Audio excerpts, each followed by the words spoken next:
Okay. The Yakuza series had a troubled release history in the United States.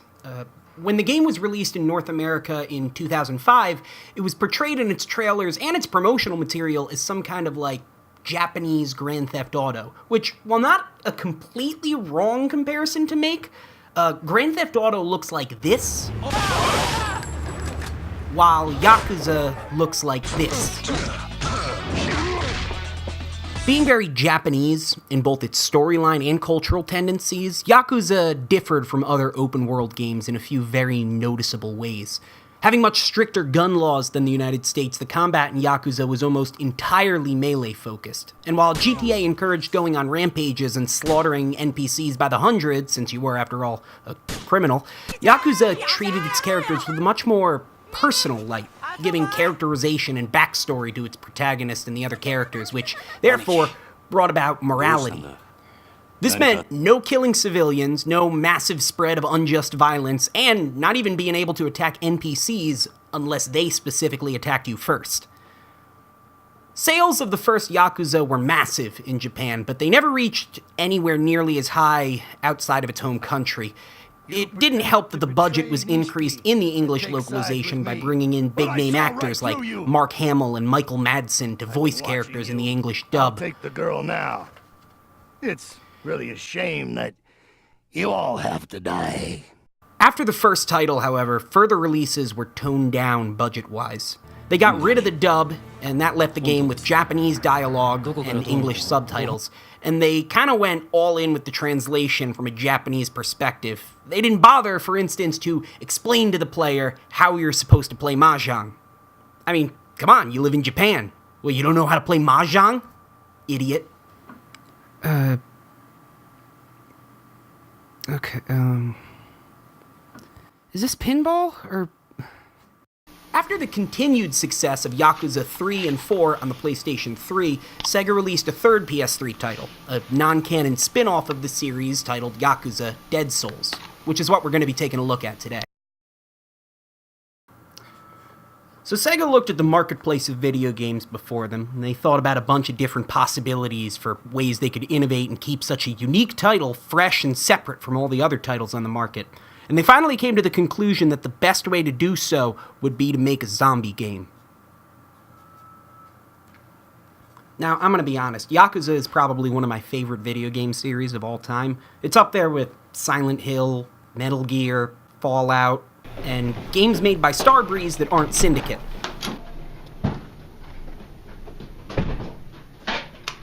And Payday 2. So forgive me if I do seem a little bit biased with this. So, with that in mind, let's get the bad stuff out of the way right off the bat. We'll be deducting points for the negative things in the game using today our first episode's scoring standard of 75 points. The game takes place in literally the same exact city as the last two games, as in there are no changes to it. Well, there's roadblocks now, actually. Yes, they're keeping out zombies and quarantining those areas, and the areas that are being covered are accessible through loading screens. Melee is no longer the primary combat focus. In fact, it barely plays a part in the game. Of course, this isn't necessarily a problem, considering it's just a gameplay switch, but it is a problem. Because, well... Okay, unfortunately, the controls are probably the biggest and most difficult hurdle to surmount within the game. For those who haven't used a PS3 controller, the back triggers, which are the L2 and R2 buttons, are convex rather than concave. And they're varnished with some kind of material that I can only describe truthfully as sweaty plastic. Now, I can't technically fault the PS3 exclusive for using the PS3 controller, but I certainly am going to fault it for attaching the primary aiming button to a stick of plastic butter. You hold L2 to aim, which is fine on its own, and you press R1 to fire the gun, also fine on its own. But to actually move your crosshair, you use not the right thumbstick, but the left. Now, to illustrate this, understand that there is little else occupying your right hand, and thus, when you're aiming, your grip on the PS3 controller is heavily skewed towards your left hand, while the right hand kind of just sits idly and occasionally hits the fire button. This is worsened by the fact that when not aiming, the left stick controls your character, while the right stick controls the camera. So when you go to aim your gun, you basically have to switch sides with what you've been doing the entire other part of the game. But that's not so bad. You can just go into the options menu and switch the controls to the one other available control scheme that doesn't allow you to switch the sticks. All it does is change the fire button to square? Is that what you guys thought people might have a problem with, Sega? Using the R1 button to fire? The second control scheme isn't much better. In fact, I'd honestly say it's worse, since your entire grip on the controller has to change. And while we're down this far, let's understand that this game is, in relation to the rest of the series, non-canon, and therefore doesn't really matter plot-wise. And because of a mixture of the problems I've listed here and a few other more fan-related issues, the game did not sell very well, and the North American region has still not received a localization of Yakuza 5. Mostly because of this game. Now if we just crunch some numbers here...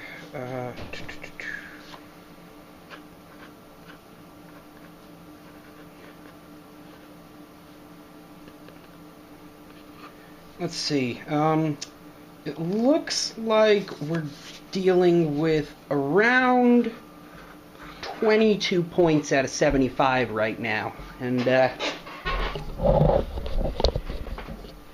that's not good. It's not good at all. But let's pause for a second. Take a deep breath, get a little bit more rational, and think about the good things of the game. The games do take place in the same location as previous titles, but there are quite a few changes made to them. In fact, and this is a definite plus, the city changes as the game goes on, showing a further devolvement into chaos and anarchy as time goes by. You can still get drunk off your ass in the game, and when you choose to do so, the bartender will give you a lengthy explanation of what the imaginary drink you're having tastes like. What's the difference between Jack Daniels and Sky Vodka? Why do they cost different amounts? What effect does it have on the game? I don't fucking know, but the choice is mine. And rather than just increasing your random encounter ratio like it did in the other games, getting blasted actually fills your heat gauge quicker in this one. And speaking of the sniper gauge, I have to be honest, using a shotgun from 30 yards away to shoot a hole in a giant truck's gas tank and setting a bunch of zombies on fire never really does get old. It falls into one of those rare occurrences of quick-time events that I completely don't mind, because they're quick, predictable, and make sense in context. Like Yakuza 4, you play the game from the point of view of 4 separate characters, and switch back and forth between them over the course of the game, with each character having specific traits and fighting styles. And this is really cool. The one thing I have to give Yakuza credit for in this aspect is how each character feels vital to the storyline. Each one carries a unique goal and purpose within the story, and it reaches a point where each time you switch off to a new character, you kind of feel sad for a second because you'd grown accustomed to playing as the previous character and you kind of start to like them. This feeling tends to be quickly replaced, though, as you begin to grow closer to the new one. Although I probably shouldn't say new, since each playable character in the game comes from a previous game in the series. And while I complain about the controls, I have to admit, although they are horrible, and there's really no getting around that, I would be lying if I said that the wonkiness of the controls didn't kind of counteract the slowness and general lack of danger from the majority of the game's enemies. Now, the idea of controls posing a similar threat level to the player as the actual monsters or enemies within the game is not necessarily a terrible game design choice. In fact, it's an arguably okay one. You can see that with a lot of the earlier survival horror titles like Alone in the Dark and later on Resident Evil and Silent Hill. But it's also arguably a terrible game design choice. Keyword there is arguably.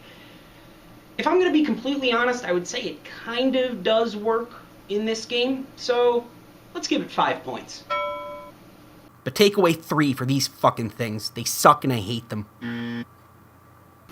So adding up the totals, it seems we have about 66 out of 75 points. And doing the math for that, that seems that it leaves us at 0.88, which should mean that we have 88% on our first spot here. Wait, where is it? Oh, I'm not doing this in order. Oh. Oh, that's right. I guess we have rules.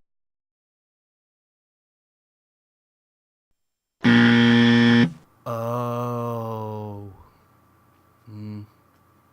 Well, sorry, Yakuza Dead Souls.